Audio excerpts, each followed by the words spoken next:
السلام علیکم و رحمت الله و برکاته.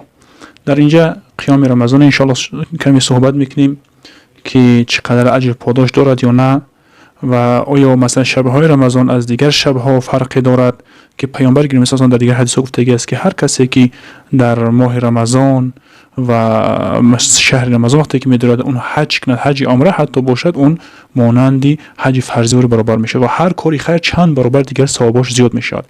از جمله شبهاش و قیامهاش، تراویحاش، نمازهای نفلش هم درجات بلند دارد که پیامبر گرامی صلی الله علیه و آله میگه که در حدیث روایت بخاری مسلم است، می‌فرماید که من صام رمضان، هر کسی که روزه بگیره رمضان را ایمانا، در حالی که به الله ایمان دارد و جنت و دوزخ الله ایمان دارد و احتسابا که اجر پاداشش را تنها از الله طلب دارد، یعنی که به خاطر الله چی میکند؟ نمازی قیام میکند.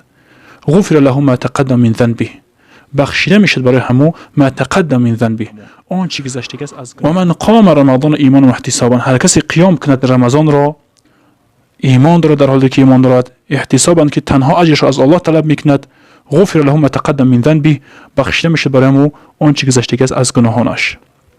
یعنی که الله پاک ماه رمضان را مغفرت و برکت اعلان کرده است، چه که پیامبر گرامی صلی الله علیه و آله گفته است.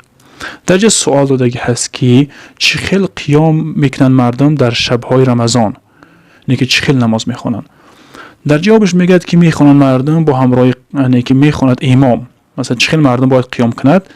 یصلی الامام مع القوم بعد صلاه العشاء 20 رکعتا، میخوند امام با همراه مردم بعد نماز خفتن 20 رکعت نماز میخوند که تراویحش میگیم، و سلام میدهد بعد هر بگیم که 2 رکعت اون سلام میدهد، میگرداند، یعنی که 5 تراویح میگرداند همون 20 رکعت نماز رو. چخیل 5 تراویح میگرداند، یعنی که 20 رکعت میخواند، 4 رکعت خوانده دم میگیرد، با 4 رکعت خوانده دم میگیرد. میگه هر 4 رکعت رو تراویح میگن، برای اون خاطر نام برده شده نماز تراویح.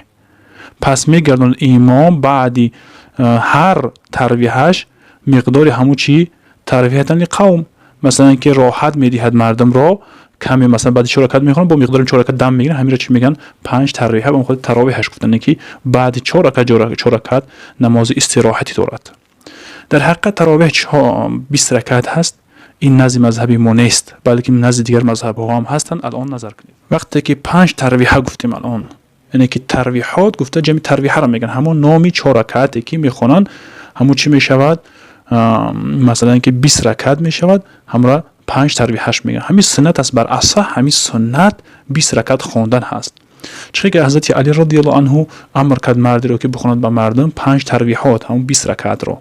این بیهقی روایت کردگی هست و برآورده تخریج کرده در کتابش. و روایت ابن ابی شیبه هم هست که علی رضی الله عنه امر کرد مردی رو که چکند بخواند به همونها در رمضان 20 رکعت بخواند و خواند همراه عمر رضی الله عنه و موافقتی کردن. همه از صحابه هم حضرت عمر را چی کردن؟ موافقتی کردن که 20 رکعت خواندن، یعنی که اتفاق شده هسته. با دیگری که هست امر کرد به همه چی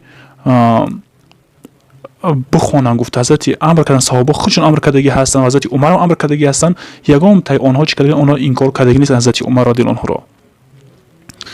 و حضرت علی در حق اون گپی خوب گفتن که حضرت عمر بسیار گفته مسجدها را گفتن به نور قرآن پر کرد و خدا رحمتش کنه. گفته روایتی بیهقی از طریق صاحب ابن زیزدم اونده است شکلی که از در زمان عمر رضی الله عنه که چی 20 رکعت خوندگی هستند و ویتر هم قطعی همو خوندگی هستند.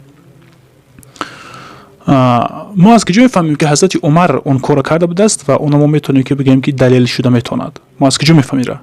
چون که از پیامبر گرامی صلی الله علیه و آله میگه که علیکم بسنت و سنت الخلفاء الراشدین، بر بالای شما، یعنی که شما واجب است بر بالای شما که تمسک کنید به سنت من و سنت های خلفای راشدین که حضرت عمر و حضرت ابوبکر صدیق خلفای راشدین بودن. با در بعض روایات فقدوا باللذین، یعنی که اخطا کردن به هم 2 نفری که با خاصت کرده از بعد من که حضرت ابوبکر و حضرت عمر هست. یعنی که این در این بابی که 20 رکعت بدن و امام طاهر رحمه الله با چی کرده است؟ باب کرده است که 20 رکعت. و امام مالک هم چقدر که رحمه الله یکی از امام های اهل سنت و جماعت میگه که روایت کرده است از یزید ابن رومان میگه که بدن مردم میگه قیام میکردن در زمان عمر در رمضان با 23 رکعت، یعنی که با همراه ویترش. و به همین قول سفیان ثوری و ابن مبارک و شافعی و گفت شافعی رحمه الله که این چنین درک کردم به شهر خودم که مکه که میخوانن مردم در همجا چی 20 رکعت میخوانن. و در مذهب مالکی رحمه الله چخیلی که مذهب اهل سنت و جماعت است، اونها از 20 رکعت بسیار بلکه 30 و چند رکعت میخوان، 36 رکعت میخوان، الله اعلم. خلاصه اگر نزد جمهور تراویح چی است 20 رکعت هست، نه اینکه 8 رکعت. اون 8 رکعت برای راهنمایی کردن که همین نماز قیام هست. اما سنتی از خلفای راشدین اصلا سنت تراویح ثابت شده هست و چخیل خواندن و تمام رمضان تراویح خواندن اصلا از خلفای راشدین. کتاب فتح الملهم گفتن کتاب هست که در اونم چی میکند که بعضی روایت‌های ضعیفی را میارد که پیامبر گرامی چون 20 رکعت خواندگی باشن، چون که صحابه کرام از پیش خشونی کارو نمیکردن و به هر طریقه ذکر میکند که از یه فهمیده میشه که نبی صلی الله علیه و آله کرده بود نکرده بود، که خلفای راشدین که کردن از یه معلوم میشه که از پیش خودشون کارو نمیکردن. اصلا این اصل دارد و ثابت شده هست که اگر روایت از نبی صلی الله علیه و آله نیامده باشد، چون که از اهل جمهور صحابه اتفاق شده در نظر کنید که متن قدوری رو درجه میگوید که مستحب است که جمعشان مردم در ماه رمضان بعدی خفتن و بخوانند به همونها امامشان 5 تراویحات در تمام تراویحات 2 سلام میدهد و میشیند بین در هر یک تراویحات 2 سلام است که درکت میخواند. 4 رکعت که خواند بیشتر دم میگیرن، میشن بین هر یک تراویحشون مقدار یک تراویح دیگه استراحت میکنن و بعد از اون ویتر میخوانن به همونها. و ویتر خواندن نمیشد با جماعت مگر در ماه رمضان خوانده میشد. این کمی بود از تراویح که 20 رکعت هست و از خلفای راشدین ثابت شده هست و از دیگر مذهب ها هم که هست همین به همین قول گفته گستن و در مکه هم به همین عمل کرده می شود، چون که از نزد جمهور است. اما بعضیایی که میگه 8 رکعت بخونن این خیل کنن او خیل کنن، ما اصلا قطعا اونها بحث هم کرده نیستیم، بحث هم نمیخوایم. اصلا ما همین قبول داریم که کاری ما موافق سنت موافق قرآن سنت است یا نه. ما برای خود دلیل ما رو بشناسیم و بدونیم ما ده همین کفایت است. ما برای بحث مناظره اگه کسی دلیل پیش نمیکنیم و بحث هم نمیخوایم، نزاع در کار نیست ما را. والله اعلم. السلام علیکم و رحمت الله و برکاته.